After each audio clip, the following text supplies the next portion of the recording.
तो जैसा कि लास्ट एपिसोड में हम लोगों ने देखा था कि योंग फाई और केविन जुओ के बीच में एक जबरदस्त फाइट होती है जिसमें केविन जुओ अपनी एनर्जी को बहुत ही ज्यादा बढ़ाना शुरू कर देता है और उस पर लाइटनिंग अटैक्स करना शुरू कर देता है, जिसकी वजह से योंग फाई खुद को बचाने के लिए फिर वहां पे मौजूद स्टेचूज के पीछे छुपना शुरू कर देता है और केविन जुओ गलती से उसे मारने के बजाय उन सारे ही स्टेचूज को भी डिस्ट्रॉय कर देता है, जिसकी वजह से उसका गुस्सा और भी ज्यादा बढ़ जाता है और वो अपनी पावर को बिल्कुल एक्सट्रीम लेवल तक लेकर जाता है, जिसकी वजह से वो पावर्स उसके कंट्रोल से बाहर निकल जाती हैं और वो खुद भी चिल्लाते हुए कहता है कि सब लोग दूर हट जाओ। मगर जब योंग फाई देखता है कि उसने एक बहुत बड़ी इलेक्ट्रिक एनर्जी बॉल जनरेट कर ली है तो वो अपनी लेजेंडरी कमान के जरिए उसे डिस्ट्रॉय करने की कोशिश करता है, मगर केविन जुओ तो उस एनर्जी अटैक से बच जाता है। मगर दूसरी तरफ वो एनर्जी अटैक नीचे गिरने ही वाला होता है कि अचानक सीनियर लान फेंग वहां पे आ पहुंचता है और वो अपने डेगर के जरिए एक रेड फ्लेमिंग ड्रैगन को समन करता है, जो कि आते साथ ही उस एनर्जी बॉल को निगल लेता है और हवा में जाकर फट जाता है। इस तरह वो सारे के सारे लोग उस अटैक से बच जाते हैं और दूसरी तरफ फिर लान फेंग उन लोगों से कहता है कि तुम लोग यहाँ पे एडमिशन नहीं ले सकते। वो लोग उन्हें वहां से बाहर निकाल देते हैं, मगर बाहर जाने के बाद लान फेंग उन्हें एक ऑफर देता है और कहता है कि अगर तुम लोग उस जंगल से एक डिवाइन फ्रूट लेकर आ जाते हो तो फिर तुम्हारा एडमिशन हो सकता है। ये सुनने के बाद वो लोग फौरन से उस जंगल की तरफ चले जाते हैं और अगले सीन में हमें दिखाया जाता है कि उस एकेडमी का डीन एक जगह बैठा हुआ होता है और वो कहता है कि मुझे वहां से कुछ आवाजें सुनाई दे रही थी, आखिर वहां पे चल क्या रहा था। तो उसकी ग्रैंड डॉटर कहती है कि ग्रैंडपा आप टेंशन ना लें, वो बस एक छोटा सा मसला था, सीनियर लान फेंग ने उस मसले को हल कर दिया है। ये सुनकर वो एल्डर कहता है कि अच्छा ये तो फिर और भी अच्छी बात है, और हाँ तुमने बताया नहीं कि तुम्हारी वो दोस्त लड़की किस टाइम आने वाली है। ये सुनते ही वो लड़की कहती है कि अरे मैं खुद भी भूल गई, आपको पता है कि वो किस टाइम आने वाली है, मैं जाकर उसे पिक करती हूँ। मगर उसका ग्रैंडपा कहता है कि बस अब बहुत देर हो गई है क्योंकि वो लड़की अब खुद यहाँ पे पहुंच चुकी है। ये कहने के बाद हमें कुछ फूल की पत्तियां दिखाई देती हैं जो कि एक जगह इकट्ठी होती हैं, तो वो वापस से एक फ्लावर का शेप ले लेती है। इसी तरह वो सारे के सारे फ्लावर्स एक जायंट लोटस के पास आ जाते हैं और हमें उसी लड़की लियार को दिखाया जाता है जो कि उन फूलों के ऊपर पैर रखते हुए नीचे आ जाती है और आते साथ कहती है कि डीन जूनियर लियार आपसे यहाँ पे मिलने के लिए आई है और आप लोगों को दोबारा देखकर बहुत अच्छा लग रहा है। मगर दूसरी तरफ वो एल्डर कहता है कि चलो बच्ची इतने भी पोलाइट मत हो, अपने मास्टर को भी वापस जाकर मेरी तरफ से हेलो कहना।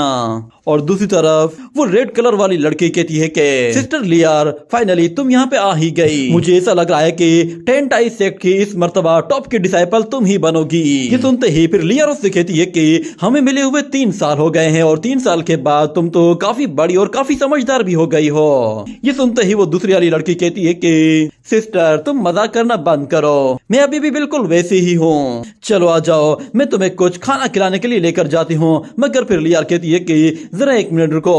वो फौरन से एल्डर के पास जाती है और कहती है कि मास्टर ने आपके लिए एक छोटा सा गिफ्ट भिजवाया है। वो उसके सामने एक छोटी सी वाइन की बोतल रख देती है जिसे वो एल्डर खोलकर उसकी खुशबू सूंघता है तो वो कहता है कि अरे वाह तुम्हारा मास्टर भी सच में कमाल है, उसने मुझे खुश करने के लिए हजारों साल पुरानी वाइन मुझे भिजवाई है, ये सच में एक रेयर ट्रेजर है। ये कहकर वो खड़ा हो जाता है और फिर उस लड़की से कहता है कि चलो मुझे बताओ कि क्या तुम्हारे पास कोई रिक्वेस्ट है, अगर तुम मुझसे कुछ मांगना चाहती हो तो मांग सकती हो। तो लियार कहती है कि मास्टर मैं जानती हूँ कि मैं आपसे कुछ भी नहीं छुपा सकती, मैं यहाँ पे आज सिर्फ और सिर्फ अपने मास्टर के ऑर्डर की वजह से ही आई हूँ, उन्होंने ही मुझे यहाँ पे एक खास मकसद के लिए भेजा है। वो चाहते हैं कि आपके सेक्ट में मौजूद जितनी भी एंशिएंट बुक्स हैं मैं उन पर एक रिसर्च करूं और अपने 10 टाई सेक्ट के जितने भी सीक्रेट्स हैं उन सबको रिवील कर सकूं। मगर मुझे मास्टर ने ये भी कहा है कि उस एकेडमी में जाने के लिए मुझे आपकी एकेडमी के रूल्स को फॉलो करना होगा, आप जैसे अपने स्टूडेंट्स को ट्रीट करते हैं मुझे भी बिल्कुल ऐसे ही ट्रीट कीजिएगा। ये सुनते ही वो मास्टर कहता है कि अरे वाह ये तो फिर और भी अच्छा है, तुम्हें बस एक रिसर्च ही तो करनी है, ये कोई बड़ा मसला नहीं है, बस असल मसला वो क्रेडिट है। तुम्हारे पास इतने क्रेडिट्स होने चाहिए कि तुम लाइब्रेरी से कुछ बुक्स ले सको, क्योंकि हमारी एकेडमी के यही रूल्स है कि अगर किसी भी लाइब्रेरी से कोई बुक लेनी है तो उसे क्रेडिट देना पड़ेगा। ये सुनते ही वो दूसरी लड़की कहती है कि सिस्टर मैंग तुम टेंशन ना लो, मेरे पास काफी क्रेडिट्स हैं, इसलिए तुम जो भी बुक कहोगी मैं वो तुम्हें निकाल कर दूंगी। ये सुनते ही वो एल्डर कहता है कि नहीं, ऐसा नहीं हो सकता, तुम इसके लिए कोई भी क्रेडिट यूज नहीं करोगी और तुम्हारा क्रेडिट वैसे भी एक्सेप्टेबल नहीं होगा। ये सुनकर लिया कहती है कि मास्टर मुझे बताइए कि फिर मुझे एंशिएंट बुक्स रीड करने के लिए क्या करना चाहिए। तो मास्टर उसे बताता है कि मेरे पास तुम्हारे लिए एक ऑप्शन मौजूद है। वहां पे सामने उन माउंटेन्स की तरफ देखो। एंशिएंट टाइम में इन माउंटेन्स पर दो गोट्स ने फाइट की थी, मगर बदकिस्मती से उन दोनों ही गोट्स की वहां पर डेथ हो गई और अभी भी उनकी रिमेनिंग्स वहां पर पड़ी हुई है। तुम्हें वहां पर जाकर एक डिवाइन फ्रूट लेकर आना है जो कि उन गोट्स में से किसी एक का है। उसके बाद तुम लाइब्रेरी के लिए एलिजिबल हो जाओगी। और दूसरी तरफ हमें दिखाया जाता है कि योंगफाई उस जंगल में पहुंच चुका होता है जहां पर गोट्स की रिमेनिंग्स पड़ी हुई होती है, मगर वहां पे इतनी ज्यादा फोग होती है कि वो एरिया बहुत ज्यादा डरावना लग रहा होता है, जिस पर योंगफाई भी कहता है कि मुझे यहाँ के एटमॉस्फेयर में बहुत ही पावरफुल एनर्जी फील हो रही है, मगर यहाँ पे मौजूद ये एनर्जी मुझे कुछ जानी पहचानी लग रही है। इस एनर्जी को मैं फील कर पा रहा हूँ कि ये बिल्कुल वैसी ही है जैसी कि मेरी बॉडी में मौजूद उस गॉड सेमेट्री में है, मगर मेरी बॉडी में सिर्फ और सिर्फ वो सेमेट्रीज हैं। असल में उन गॉड्स की बॉडीज तो यहाँ पे दफन है। इतने में अचानक उसे एक एनर्जी और फील होता है, जिस पर वो लोग समझ जाते हैं कि यहाँ पे कुछ गड़बड़ है। और योंगफाई सब लोगों से कहता है कि तुम सब लोग पीछे हट जाओ, इसे मैं खुद ही देखता हूँ कि कौन है यहाँ पे। मगर दूसरी तरफ फिर प्रिंसेस चुनियन कहती है कि क्या तुम्हारा दिमाग खराब है? तुम हमें इतना कमजोर समझने की गलती भी कैसे कर सकते हो? तुम्हें क्या लगता है कि तुम्हें कोई मौका मिलेगा और तुम यहाँ पे अपनी हीरोगिरी दिखाओगे? और फिर क्यान भी कहता है कि सीनियर, मैं इतने टाइम से सिर्फ तुम्हारे ही रहमो करम पर जी रहा था, पर अब मुझे खुद को प्रूव करने का एक मौका चाहिए। और डोंग भी कहता है कि प्लीज मुझे अकेला छोड़कर मत जाना, मैं भी तुम्हारे साथ जाऊंगा। तो योंगफाई कहता है कि ठीक है, तो फिर सारे एक साथ चलते हैं। ये कहने के बाद वो तीनों ही तेजी से भागते हुए उस फोग के अंदर घुस जाते हैं। और फिर कुछ देर के बाद हमें दिखाया जाता है कि वो लोग जंगल के बीचों बीच मॉन्स्टर्स का सामना कर रहे होते हैं। वो मॉन्स्टर्स उन लोगों पर चारों तरफ से हमला कर रहे होते हैं, जिसकी वजह से उन लोगों को उन मॉन्स्टर्स के साथ फाइट करने में काफी दिक्कत आ रही होती है। और ऊपर से वो मॉन्स्टर्स भी बहुत ही ज्यादा ताकतवर भी होते हैं। और क्योंकि वो लोग बहुत ही ज्यादा थे, तो इसलिए खुद को बचाने के लिए डोंग वहां पर एक पावरफुल बैरियर बना देता है, जिसकी वजह से वो अपने साथ मौजूद कुछ लोगों को बचा तो लेता है, मगर वो उनसे अपनी जान नहीं छुड़ा पाता। तो इतने में फिर योंगफाई अपनी सोर्ड के साथ एक जोरदार ब्लास्ट करते हुए उन डीमंस को उठाकर दूर फेंक देता है। और इस तरफ डोंग कहता है कि मुझे बहुत भूख लगी है, लगता है कि अगर मैंने अभी अभी खाना नहीं खाया तो शायद मैं भूख से ही मर जाऊंगा। और दूसरी तरफ व्हाइट टाइगर भी उन मॉन्स्टर्स को बहुत ही बुरी तरह से पछाड़ रहा होता है। उसकी धाड़ इतनी ज्यादा ताकतवर होती है कि वो उसकी धाड़ के आगे ही वो मॉन्स्टर्स नहीं टिक पा रहे थे। मगर फिर प्रिंसेस चुनियन कहती है कि हम लोग यहाँ पर आकर फंस गए हैं, ये डीमंस तो खत्म होने का नाम ही नहीं ले रहे। तुम्हें पता भी है ना कि हम लोग कहाँ जा रहे हैं, क्या ये सही डायरेक्शन है भी या नहीं? तो फिर योंगफाई कहता है कि अगर पता लगाना ही है तो फिर आगे बढ़ते ही रहना होगा। ये कहते ही वो लोग बहुत ही तेजी से फिर आगे की तरफ जा रहे होते हैं। और फिर डोंग कहता है कि मुझे बहुत भूख लगी है। तो फिर योंगफाई कहता है कि एक मर्तबा हम लोग उस अकेडमी में एडमिशन ले लें, मैं तुम्हें काफी कुछ खिलाने वाला हूँ, इसलिए फिलहाल तुम खाने के बारे में सोचना बंद करो। ये कहने के बाद वो लोग और भी तेजी के साथ भागने लगते हैं, मगर अचानक प्रिंसेस योंगफाई को पकड़ लेती है, क्योंकि उसका ध्यान डोंग की तरफ था और वो सीधा एक खाई की तरफ जा रहा था। जिस पर प्रिंसेस गुस्से में उससे कहती है कि अगर तुम्हें रास्ता नहीं दिखाई दे रहा तो फिर तुम इतना फास्ट भाग क्यों रहे हो? तुम्हारी वजह से आज हम सबकी चटनी बनने वाली थी। वो लोग सामने की तरफ देखते हैं तो उन्हें वहां पे कोई भी रास्ता दिखाई नहीं देता। हर तरफ फोग ही फोग होती है और बीच में एक गहरी खाई होती है। और योंगफाई उस फोग के बीच में देखता है तो अचानक से उसे वहां पर एक गॉड बॉडी दिखाई देती है, जिसे देखकर योंगफाई भी हैरान हो जाता है। और फिर उसे दिखाई देता है कि उसी जगह उस गॉड ने वहां पे मौजूद डीमंस और मॉन्स्टर्स का सामना किया था, और उन मॉन्स्टर्स को मारने के लिए उसने अपने एक ग्रीन वेपन का भी इस्तेमाल किया था। पर वो मॉन्स्टर्स उससे वो ग्रीन वेपन छीनने की कोशिश करते हैं, जिसकी वजह से वो उस वेपन को पानी की गहराइयों में डाल देता है और हर जगह स्मोक फैलाकर उस पूरी की पूरी जगह को भी बंद कर देता है। ये देखने के बाद योंगफाई को अचानक एक झटका सा लगता है, जिस पर उसके साथी उससे कहते हैं कि तुम ठीक तो हो ना। ये देखकर योंगफाई समझ जाता है कि जो कुछ उसने देखा है वो सब कुछ इन लोगों ने नहीं देखा। और उसे ये भी पता चल जाता है कि ये वही जगह है जहाँ पर गोड्स और डीमंस के बीच में फाइट हुई थी और वो सब के सब खत्म हो गए थे। वो उन लोगों से कहता है कि तुम सब लोग फौरन से पीछे हट जाओ और मुझे थोड़ा सा रास्ता दो। जिस पर प्रिंसेस कहती है कि लगता है इसका दिमाग फिर से खराब हो गया है। मगर योंगफाई अपनी लेजेंडरी कमान की पावर्स को स्वॉर्ड के अंदर ट्रांसफर करते हुए उससे एक पावरफुल स्प्लैश अटैक करता है, जिसकी वजह से वो उस फॉग के बीच में से एक रास्ता बनाने की कोशिश करता है। और हमें दिखाया जाता है कि उस स्प्लैश अटैक की वजह से वो फॉग उनके सामने से हटना शुरू हो जाती है, जिस पर प्रिंसेस भी काफी खुश होती है और वो कहती है कि मुझे तो यकीन ही नहीं आ रहा कि तुम्हारे अंदर इस तरह का भी कोई टैलेंट है। तुमने इस फॉग बैरियर को हटा दिया, मगर तुम्हें ये पता कैसे चला कि ये फॉग किस तरह हटेगी? तो योंगफाई कहता है कि मेरे पास मैजिकल पावर्स हैं और मैं तुम्हें बताता हूँ जिस चीज की हमें तलाश है वो चीज हमें वहाँ पर उस सामने वाले फ्लोटिंग आइसलैंड पर मिलेगी। तो कियान कहता है कि ओह अच्छा, मगर हम लोग वहाँ पर जाएंगे कैसे? तो प्रिंसेस कहती है कि क्या मतलब कैसे जाएंगे, हम लोग उड़कर जाने वाले हैं। वो अपने व्हाइट टाइगर से कहती है कि चलो तैयार हो जाओ। ये कहते ही वो फौरन से भागते हुए उस पहाड़ से नीचे कूद जाती है, जिस पर वो सब लोग हैरान हो जाते हैं। और हमें दिखाया जाता है कि व्हाइट टाइगर उसके पीछे पीछे जाते हुए उसे एक जगह कैच करके वापस से ऊपर ले आता है और वो दोनों ही उड़ते उड़ते सीधा उस फ्लोटिंग आइसलैंड की तरफ चले जाते हैं। उस आइसलैंड को ऊपर से देखने के बाद प्रिंसेस कहती है कि अच्छा तो ये इस तरह का दिखता है। मगर अचानक उसे किसी चीज की आवाज सुनाई देती है और वो पलट कर देखती है तो उसे अपने सामने कुछ ड्रैगन्स दिखाई देते हैं। उनमें से एक ड्रैगन अपनी थर्ड आई का इस्तेमाल करते हुए प्रिंसेस को पूरी तरह से अपने कंट्रोल में कर लेता है। और दूसरी तरफ हमें दिखाया जाता है योंगफाई और कियान अभी भी उसका इंतजार कर रहे थे और वो लड़की जैसे ही वापस आती है तो वो लोग उसे देखकर बहुत खुश होते हैं और कहते हैं कि हम लोग इस तरफ खड़े हुए हैं, यहाँ पे आ जाओ। मगर योंगफाई को कुछ गड़बड़ नजर आ रही थी। वो कहता है कि उसे इशारे मत करो, मुझे लगता है कि कुछ गड़बड़ है। वो लड़की उन ड्रैगन से बचने के बजाय सीधा हमारी तरफ आ रही है। लगता है कि शायद उन ड्रैगन्स ने उसकी बॉडी को पजेस कर लिया है। और हमें दिखाया जाता है कि प्रिंसेस चुनियान आते साथ ही उन लोगों के ऊपर एक पावरफुल लाइटनिंग अटैक कर देती है, जिसकी वजह से वो लोग अपनी जान बचाकर वहां से भाग जाते हैं। ये देखकर कियान कहता है कि आखिर ये सिचुएशन कैसे क्रिएट हो गई, वो ड्रैगन्स हमारे पीछे क्यों पड़े हुए हैं? और ऊपर से प्रिंसेस चुनियान उन लोगों के ऊपर बहुत ही पावरफुल स्प्लैश अटैक करना शुरू कर देती है, जिसकी वजह से वो लोग बाल बाल अपनी जान बचाते हैं। योंगफाई उसके अटैक से बचते बचते एक दरख्त के पीछे चला जाता है और जैसे ही वहां पे छुपने की कोशिश करता है तो वो कियान से जाकर टकरा जाता है। और दूसरी तरफ डोंग कहता है कि भूख से मेरी जान जा रही है और ऊपर से प्रिंसेस वो मुझ पर हमला कर रही है, आखिर मैंने उसका क्या बिगाड़ा है?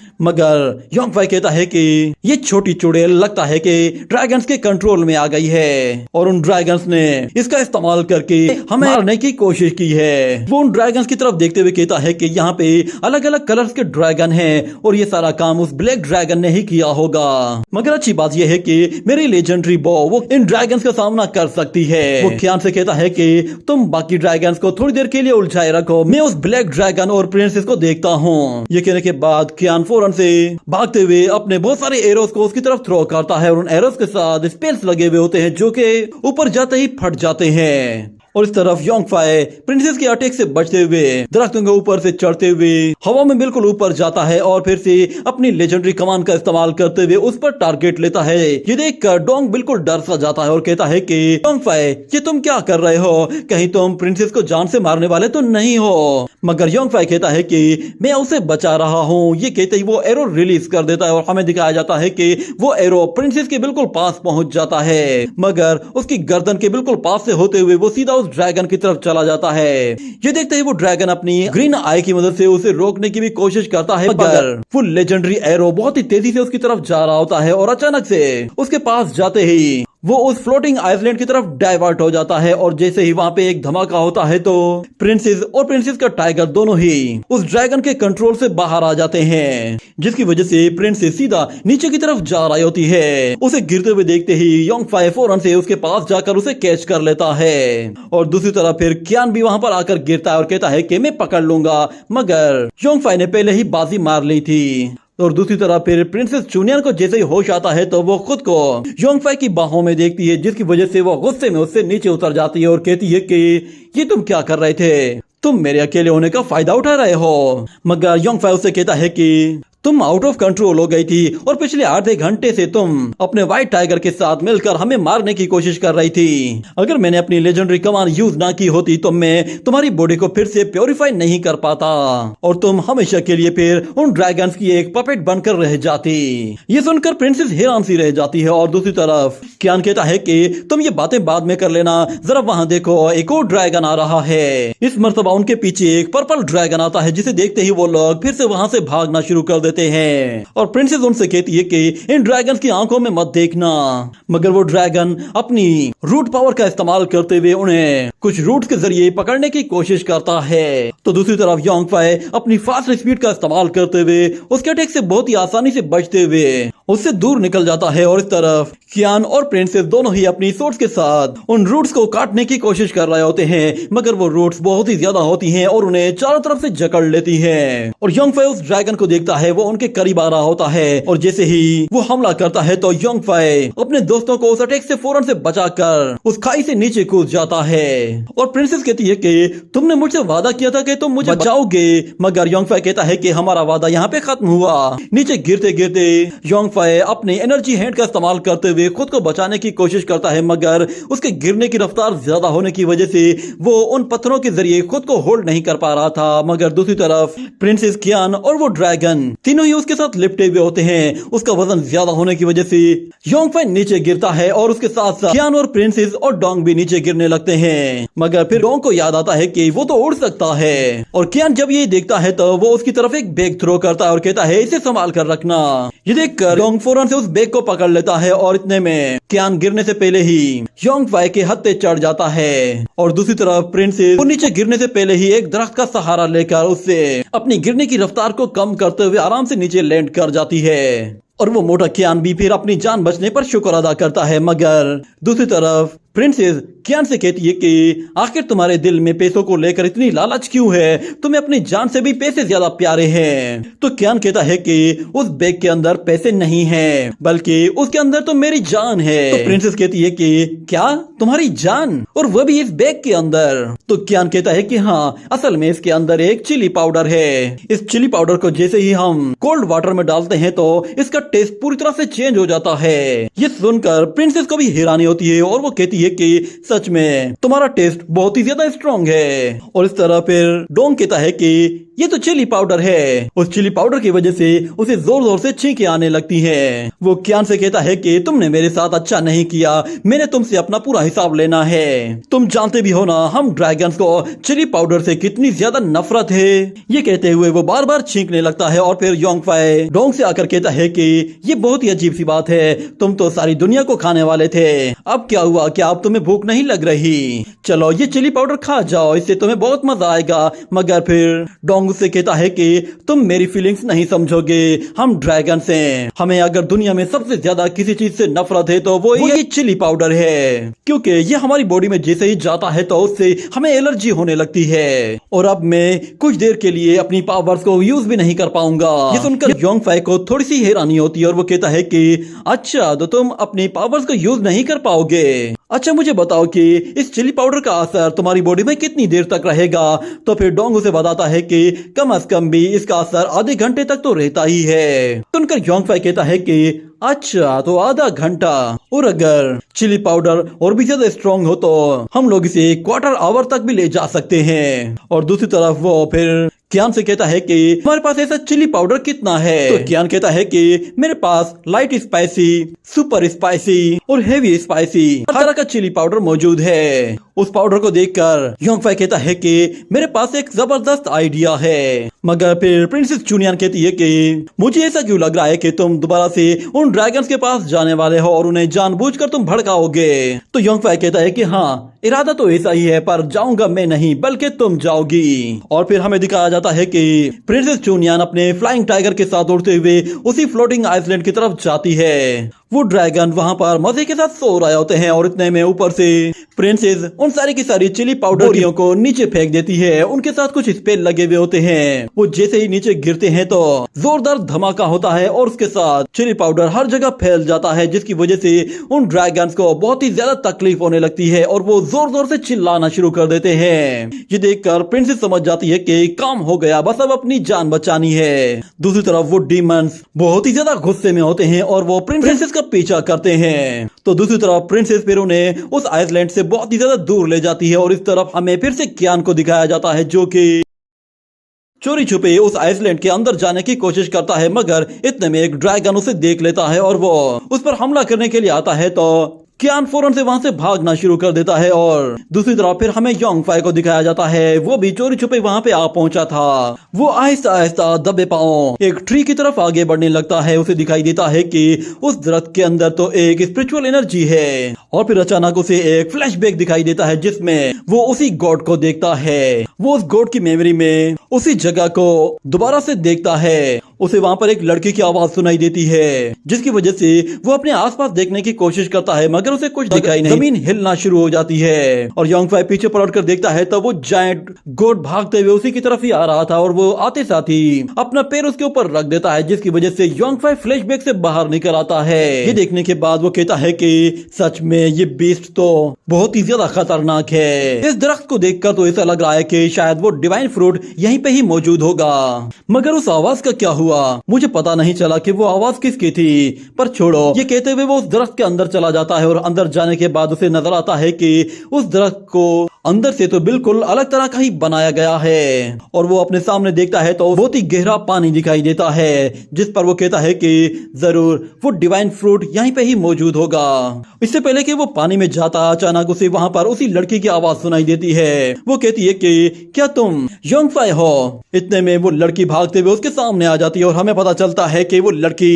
लियार होती है। उसे देखकर योंगफाई कहता है कि मिस मेंग लियार, तुम यहाँ पे क्या कर रही हो? क्या तुम भी यहाँ पर गोड्स की रिमेनिंग्स को तलाश करने के लिए आई हो? मगर वो लड़की कहती है कि ये जगह जहाँ पे गोड्स और डीमंस की फाइट हुई थी ये बहुत ही ज्यादा अजीब सी है, मगर तुम्हारे उस पाउडर की वजह से मुझे यहाँ पे आने में काफी आसानी हो गई। मगर योंगफाई कहता है कि हाँ, ये सब कुछ करने के लिए मैंने बहुत ज्यादा मेहनत की है और वैसे भी मैं तुम्हें एक बात बताना चाहता हूँ कि गॉड्स की रिमेनिंग्स मेरे लिए बहुत ही ज्यादा इंपॉर्टेंट है, इसलिए मैं वो तुम्हें किसी सूरत लेने नहीं दूंगा। ये सुनकर वो लड़की कहती है कि तुम बहुत ही ज्यादा मिस्टीरियस हो। मुझे ऐसा क्यों लग रहा है कि जैसे बहुत सारी मिस्ट्रीज वो तुम्हारे ही आसपास घूम रही हैं, जैसे कि तुम्हारे पास एक लेजेंडरी कमान है। ये लेजेंडरी बॉ असल में हमारी टेंटाई सेक्ट के फाउंडर ने ही डोंगचू किंगडम को दी थी। एंशिएंट टाइम में ये हमारे सेक्ट का एक सीक्रेट आर्टिफैक्ट हुआ करता था। मुझे ये समझ में नहीं आ रहा कि ये तुम्हारे पास कैसे है, मगर योंगफाई वो समझ जाता है कि ये लड़की मेरे बारे में इन्वेस्टिगेशन करना चाहती है, शायद ये मेरे सीक्रेट्स को जानने की कोशिश कर रही है। वो लड़की कहती है कि आखिर तुमने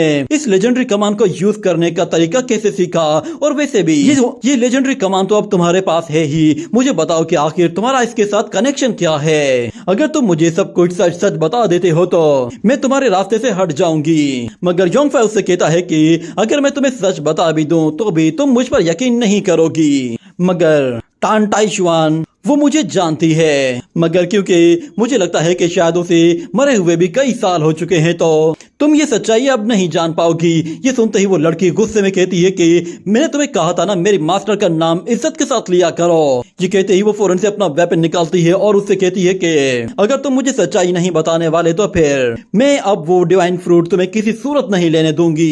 ये सुनकर योंगफाई कहता है कि देखते हैं कि क्या तुम अपनी एबिलिटीज के साथ मुझे रोक सकती हो। ये कहते ही वो फौरन से पानी के अंदर कूद जाता है, जिस पर वो लड़की गुस्से में आकर फिर उस पर एक पावरफुल स्प्लैश अटैक करती है। ये देखकर योंगफाई भी हैरान हो जाता है और वो कहता है कि ये किलर अटैक तो सच में काफी खतरनाक है। वो जैसे ही वापस से ऊपर की तरफ आने लगता है तो दूसरी तरफ वो लड़की उस पर एक साथ बहुत सारे स्प्लैश अटैक कर देती है, जिसकी वजह से वहां पर एक जोरदार धमाका होता है और हमें दिखाया जाता है कि योंगफाई वापस से पानी के ऊपर आ जाता है। उसे वहाँ पे देखते ही वो लड़की फौरन से अपनी स्वॉर्ड व्हिप के इस्तेमाल के साथ उस पर एक और अटैक करती है और इस तरफ योंगफाई अपनी लेजेंडरी पावर के जरिए एक एनर्जी पाल्म अटैक कर देता है जो कि बहुत ही ज्यादा ताकतवर होता है। वो लड़की उसे देखते ही फौरन से अपने व्हिप के जरिए रोकने की कोशिश करती है, मगर उसके बावजूद भी वो बहुत ही मुश्किल से उस अटैक से बचते हुए पीछे हट जाती है और वो देखती है कि योंगफाई तो दोबारा से पानी की गहराइयों में चला गया है। ये देखकर वो फौरन से उसका पीछा करती है। योंगफाई देखता है कि वो लड़की अभी भी उसका पीछा कर रही है, जिस पर वो कहता है कि ये तो मेरे पीछे ही पड़ गई है। उसे अपने नीचे ग्रीन कलर की कोई चीज दिखाई दे रही होती है, मगर वहाँ पे ट्रेजर के पास में कुछ सी मॉन्स्टर्स भी होते हैं। और उसी के साथ ही ये एपिसोड यहीं पे ही एंड हो जाता है।